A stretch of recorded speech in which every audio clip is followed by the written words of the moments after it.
December 25ನೇ ತಾರೀಕು cine ಪ್ರಿಯರಿಗೆ ಹಬ್ಬವೋ ಹಬ್ಬ. ಬಾಕ್ಸ್ ಆಫೀಸಲ್ಲಿ ಎರಡೂ ಸಿನಿಮಾಗಳು ಅದು ಎಷ್ಟು ಕಲೆಕ್ಷನ್ ಮಾಡಿದೆ ಅನ್ನುವಂಥದ್ದೇ ಈಗ ಎಲ್ಲರನ್ನ ಕಾಡ್ತಾ ಇರುವಂತಹ ಪ್ರಶ್ನೆ. ಬಿಗ್ ಬಜೆಟ್ ಸಿನಿಮಾಗಳು ಮತ್ತು big starrer cinema, single star ಆಗಿ ನಟಿಸಿರುವಂತಹ ಸಿನಿಮಾ ಮಾರ್ಕ್ ಆದರೆ, ಮತ್ತೊಂದು ಕಡೆ ಮಲ್ಟಿ ಸ್ಟಾರ್ ಸಿನಿಮಾ. ಮೊದಲ ದಿನಕ್ಕೆ ಮಾರ್ಕ್ ಗಳಿಸಿದ್ದೆಷ್ಟು, ಅದೇ ದಿನಕ್ಕೆ 45 ಗಳಿಸಿದ್ದೆಷ್ಟು ಅನ್ನುವಂತಹ ಪ್ರಶ್ನೆ ಈಗ ಕಾಡ್ತಾ ಇದೆ. ನಮಸ್ಕಾರ, ರೆಬಲ್ ಟಿವಿ ವಿಶೇಷ ಕಾರ್ಯಕ್ರಮಕ್ಕೆ ಸ್ವಾಗತ. ನಾನು ಶ್ರೀನಿವಾಸ್ ವೈದ್ಯ. ಡಿಸೆಂಬರ್ 25ನೇ ತಾರೀಕು ಸಿನಿ ಪ್ರಿಯರಿಗೆ ಹಬ್ಬವೋ ಹಬ್ಬ. ಯಾಕೆಂತಂದರೆ ಎರಡು ಬಿಗ್ ಸಿನಿಮಾಗಳು ಬೆಳ್ಳಿ ತೆರೆಯ ಮೇಲೆ ಕಾಣಿಸ್ಕೊಂಡು ರಾರಾಜಿಸೋಕ್ಕೆ ಆರಂಭಿಸ್ತು.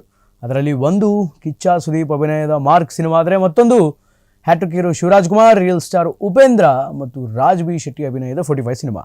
ಎರಡೂ ಸಿನಿಮಾಗಳು ಏಕಕಾಲಕ್ಕೆ ರಿಲೀಸ್ ಆದರೂ ಕೂಡ ಒಂದಕ್ಕೊಂದು ಸಿನಿಮಾಗಳು ಬಹಳ ಒಳ್ಳೆ ಕಾಂಪಿಟೇಷನನ್ನು ಕೊಡುವುದರ ಜೊತೆಗೆ ಒಳ್ಳೆ ಗಳಿಕೆಯನ್ನು, ಅಂದರೆ ಒಳ್ಳೆ ಕಲೆಕ್ಷನನ್ನು ಕೂಡ ಮಾಡಿದೆ.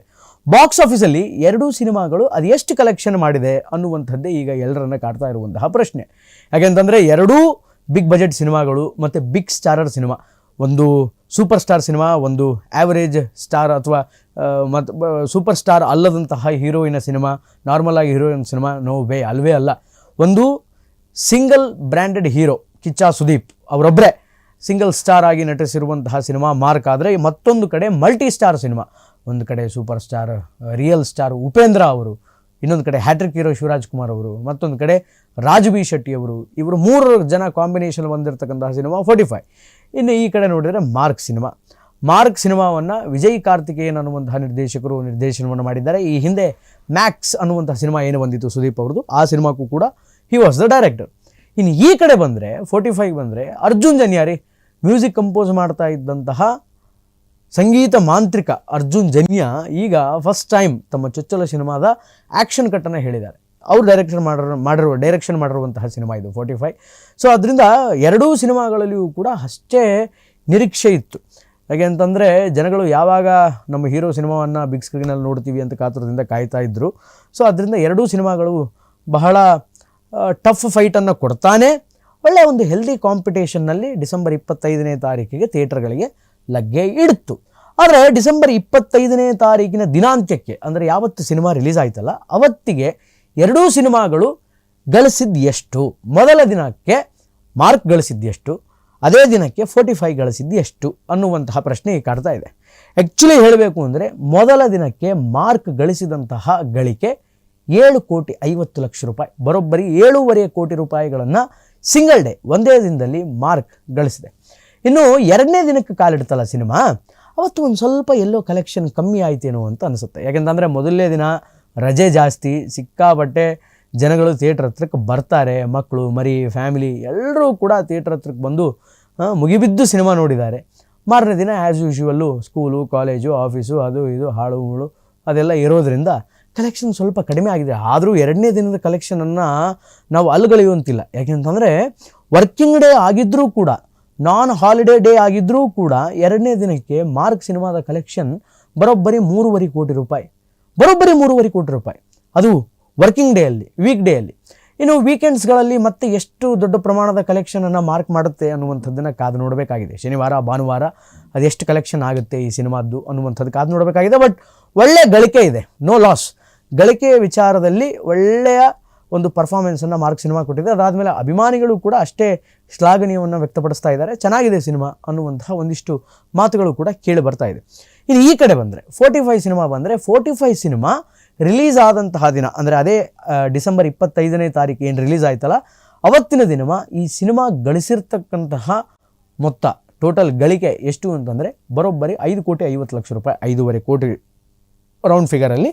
ಫಸ್ಟ್ ಡೇ 45 ಸಿನಿಮಾ ಗಳಿಸಿದ್ದು 5.5 ಕೋಟಿ ರೂಪಾಯಿ. ಇದು ಅಷ್ಟೇ. ಎರಡನೇ ದಿನಕ್ಕೆ ಕಾಲಿಟ್ಟಂತಹ ಸಂದರ್ಭದಲ್ಲಿ ಸೇಮ್ ಮಾರ್ಕಿಗೆ ಹೆಂಗಾಯಿತು ಹಾಗೆ ಇಲ್ಲಿಯೂ ಎಕ್ಸಿಕ್ಯೂಷನ್ ಆಯಿತು.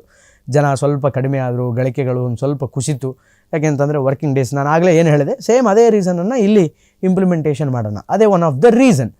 ಎರಡನೇ ದಿನಕ್ಕೂ ಇದರ ಕಲೆಕ್ಷನನ್ನು ನಾವು ಅಲ್ಲಗಳೆಯೋಂಗಿಲ್ಲ. ಯಾಕೆಂತಂದರೆ ಮೊದಲನೇ ದಿನಕ್ಕೆ ಏನು 5.5 ಕೋಟಿ ಆಗಿತ್ತಲ್ಲ, ಎರಡನೇ ದಿನಕ್ಕೆ ಹತ್ರ ಅದರ ಅರ್ಧದಷ್ಟು ಕಲೆಕ್ಷನ್ ಆಗಿದೆ. ಅಂದರೆ 2.5 ಕೋಟಿ ರೂಪಾಯಿ ತನಕ ಬಂದು ನಿಂತಿದೆ 45 ಮೂವಿಯ ಕಲೆಕ್ಷನ್ ಎರಡನೇ ದಿನಕ್ಕೆ. ಇನ್ನು ಶನಿವಾರ, ಭಾನುವಾರ, ವೀಕೆಂಡ್ಸ್ಗಳಲ್ಲಿ ಮತ್ತೆ ಮೋಡಿ ಮಾಡುತ್ತಾ, ಮತ್ತೆ ಶಿವಣ್ಣ, ರಾಜ್ ಬಿ ಶೆಟ್ಟಿ ಉಪೇಂದ್ರ ಅವರ ಕಾಂಬಿನೇಷನ್ ಜನಗಳನ್ನು ಥಿಯೇಟರ್ ಹತ್ರಕ್ಕೆ ಕರೆದುಕೊಂಡು ಬರುತ್ತಾ ಅನ್ನುವಂಥದ್ದನ್ನು ಕಾದು ನೋಡಬೇಕು. ಆದರೆ ಸಿನಿಮಾ ನೋಡಿ ಬಂದಂತಹ ಪ್ರೇಕ್ಷಕ ಪ್ರಭುಗಳು ಮತ್ತು ಸಿನಿಮಾ ನೋಡಿ ರಿವ್ಯೂ ಕೊಡ್ತಕ್ಕಂಥವ್ರು ಅವರೆಲ್ಲರೂ ಕೂಡ ಮೂರೂ ಜನರ ಪರ್ಫಾರ್ಮೆನ್ಸ್ ಬಹಳ ಅದ್ಭುತವಾಗಿ ಬಂದಿದೆ.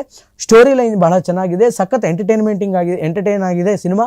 ಅದರಲ್ಲೂ ಶಿವಣ್ಣ ಅವರ ಆ್ಯಕ್ಟಿಂಗು, ಅವರ ಪರ್ಫಾರ್ಮೆನ್ಸು ನೆಕ್ಸ್ಟ್ ಲೆವೆಲಲ್ಲಿದೆ ಅನ್ನುವಂತಹ ಮಾತುಗಳನ್ನು ಆಡ್ತಾ ಇದ್ದಾರೆ. ಬಟ್ ಒಟ್ಟಾರೆಯಾಗಿ ಈ ವರ್ಷಾಂತ್ಯಕ್ಕೆ ಬಂದಂತಹ ಈ 3 ಸಿನಿಮಾಗಳು, ಇನ್ಕ್ಲೂಡಿಂಗ್ ಡೆವಿಲನ್ನು ಹಿಡ್ಕೊಂಡು ಹೇಳ್ತಾ ಇದ್ದೀನಿ, 3 ಸಿನಿಮಾಗಳ ಪೈಕಿ 2 ಸಿನಿಮಾಗಳು ವೆರಿ ಶಾರ್ಟ್ ಸ್ಪ್ಯಾನಲ್ಲಿ ಒಳ್ಳೆ ಪರ್ಫಾರ್ಮೆನ್ಸನ್ನು ಕೊಟ್ಟಿದೆ ಮತ್ತು ಒಳ್ಳೆ ಹೆಲ್ದಿ ಕಾಂಪಿಟೇಷನ್ನ ಕೊಟ್ಟಿದೆ.